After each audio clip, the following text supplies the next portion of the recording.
کہ ہم جس کا انتظار کر رہے ہیں وہ یہ شخصیت نہیں، وہ کوئی اور شخصیت ہے۔ اور اسی طرح آپ دیکھیں جہاں لکھا ہے تمام ہوا، کس چیز کا تمام ہوا؟ آپ دیکھیں یہ جو شریعت ہے اس کے بارے میں یسوع مسیح فرماتے ہیں میں شریعت کو منسوخ کرنے نہیں بلکہ اسے پورا کرنے آیا ہوں۔ اور شریعت کے مطابق یہ ایک قانون تھا کہ جو جان گناہ کرے گی وہ مرے گی، جو جان گناہ کرے گی وہ مرے گی۔ تو آپ دیکھیں یہ قانون ہر شخص پر لاگو تھا، جو کوئی جان گناہ کرتی تھی وہ مر جاتی تھی، وہ ہلاک ہو جاتی تھی۔ لیکن اب ہمارے دلوں میں یہ سوال پیدا ہوتا ہے جو ہنوک نبی ہیں، جو ایلیا نبی ہیں، وہ کیوں ہلاک نہیں ہوئے؟ انہوں نے کیوں موت کا مزہ نہیں چکھا؟ تو آپ دیکھیں جو ایلیا نبی ہے اس کے بارے میں خداوند کے زندگی بخش کلام میں لکھا ہے کہ وہ دوبارہ آئے گا، وہ دوبارہ آئے گا۔ جہاں دو گواہوں کا ذکر ہے وہاں ہمیں خداوند کے زندگی بخش کلام میں یہ سیکھنے کو ملتا ہے کہ ایلیا نبی اور موسیٰ نبی دوبارہ آئیں گے اور وہ موت کا مزہ چکھیں گے۔ اور اس کے بعد آپ دیکھیں جو ہنوک نبی ہے یہ خدا کی مرضی ہے کہ خدا نے اسے اپنے پاس زندہ اٹھا لیا ہے۔ اور آپ دیکھیں باقی یہ قانون ہے کہ جو جان گناہ کرے گی وہ مرے گی۔ اور آپ دیکھیں یسوع مسیح نے اپنی جان کا کفارہ دیا تاکہ ہماری جو روحیں ہیں وہ جسمانی زندگی کے ساتھ ہلاک نہ ہوں، وہ جسمانی زندگی کے ساتھ ہلاک نہ ہوں۔ اور اس لیے شریعت کے تقاضے کو پورا کرتے ہوئے یسوع مسیح نے ہمارے لیے کفارہ دیا، ہمارے لیے جان دی تاکہ ہم ابدی زندگی حاصل کر سکیں۔ اور اس کے بعد جو دوسری چیز ہے وہ یہ ہے کہ قربانیوں کا جو سلسلہ تھا اسے یسوع مسیح نے ختم کیا۔ آپ دیکھیں شریعت کے مطابق جو کاہن تھے وہ سال بے سال خداوند کے گھر میں جاتے اور قربانیاں دیتے تھے تاکہ ان کے جو گناہ ہوتے تھے وہ معاف ہو جائیں، ان کے گناہ ڈانپے جائیں، اس لیے وہ جانوروں کی قربانیوں کا کفارہ دیتے تھے۔ اب ہمارے دلوں میں ایک سوال پیدا ہوتا ہے، خداوند کے زندگی بخش کلام میں لکھا ہے کہ بیل بچڑوں کا خون ہمارے گناہوں کو دور نہیں کر سکتا۔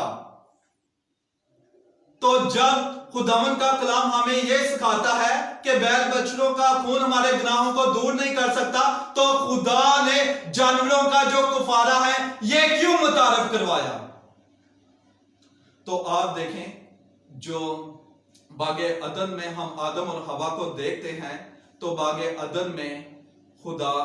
ایک بڑا ذبح کر کے انہیں چمڑے کے کرتے پہناتا ہے، اور یہ جو قربانیوں کا سلسلہ ہے یہ خدا متعارف کرواتا ہے۔ کیوں؟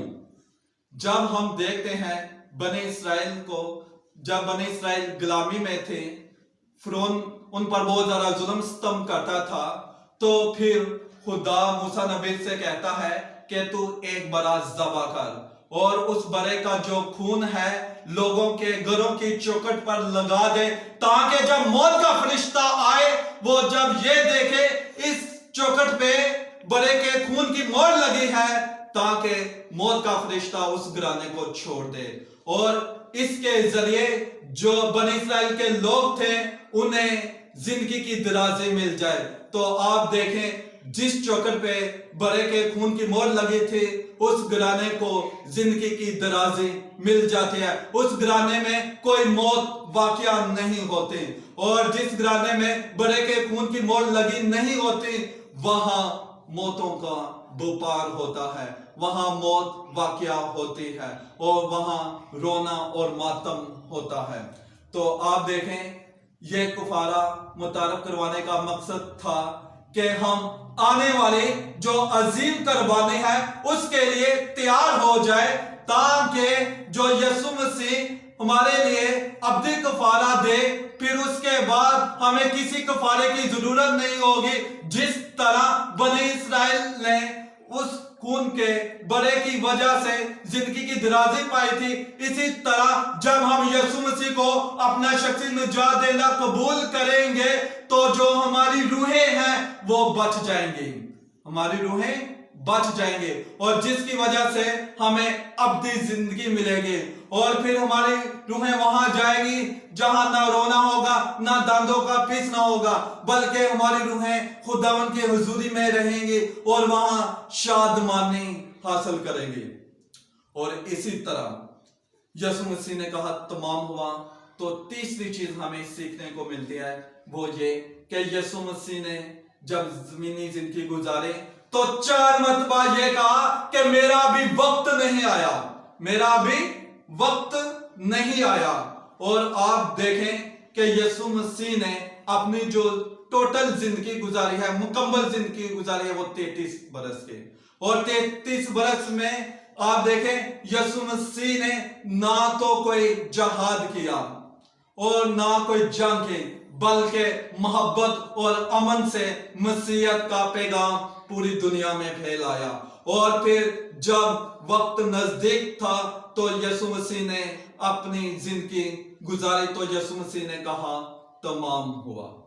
اور اس کے بعد آپ دیکھیں کہ یسوع مسیح جو ہم سے بے پناہ محبت کرتا ہے، رفاقت رکھتا ہے، وہ ہماری ہلاکت نہیں چاہتا، وہ بار بار ہمیں موقع فراہم کرتا ہے، کیونکہ وہ خداوند کی دائنی طرف بیٹھا ہوا ہے اور ہماری سفارش کرتا ہے کہ اے خدا اسے اب ایک اور موقع عطا کر تاکہ یہ اپنی زندگی کو سنوار لے، اپنی زندگی کو تبدیل کر لے، اپنے گناہوں سے توبہ کر لے اور اپنے گناہوں کا بوجھ کم کر لے۔ لیکن جب انسان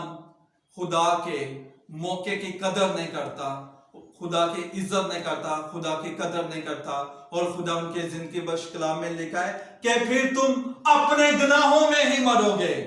تم کیا کرو گے؟ اپنے ہی گناہوں میں مرو گے۔ اور اس لیے یسوع مسیح کہتا ہے اے بہت تلے دبے ہوئے لوگوں میرے پاس آؤ، میں تم کو آرام دوں گا۔ لیکن ہم یسوع مسیح کے پاس جانا نہیں چاہتے۔ اور اس کے بعد جو چوتھی چیز ہمیں سیکھنے کو ملتی ہے وہ یہ ہے کہ یسوع مسیح نے ابلیس کو شکست دی۔ آپ دیکھیں اس دنیا میں بے شمار نبی آئے، بے شمار پیغمبر آئے، بے شمار رسول آئے، لیکن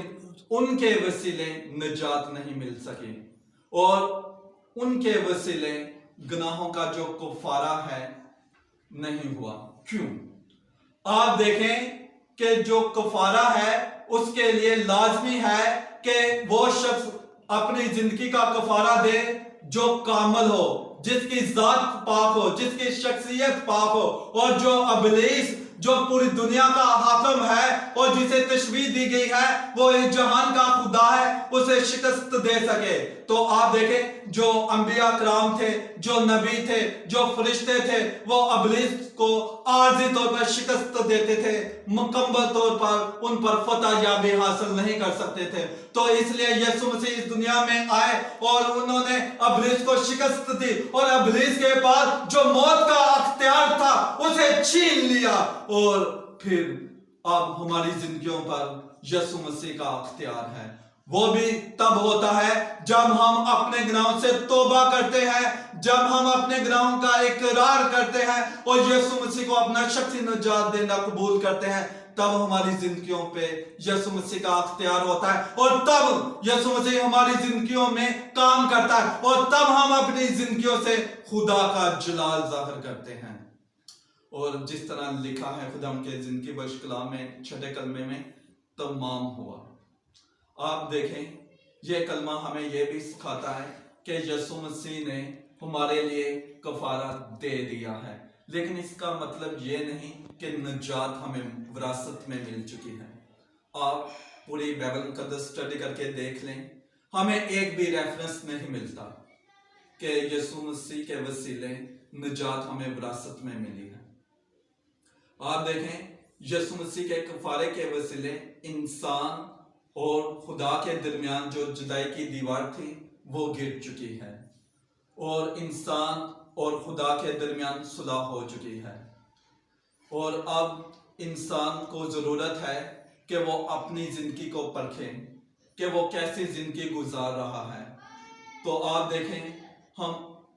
ابدی زندگی کو اسی طرح حاصل کر سکتے ہیں جب ہم اپنی زندگی کو پرکھیں گے اور اپنے گناہوں سے توبہ کریں گے اور یسوع مسیح کو اپنا شخصی نجات دہندہ قبول کریں گے، تب ہی ہم ابدی زندگی حاصل کر سکتے ہیں، کیونکہ یسوع مسیح نے ہماری روحوں کا کفارہ دیا ہے، جسمانی زندگی کا کفارہ نہیں دیا۔ اور جب تک ہم یسوع مسیح کو اپنا شخصی نجات دہندہ قبول نہیں کریں گے تو ہم کبھی بھی خدا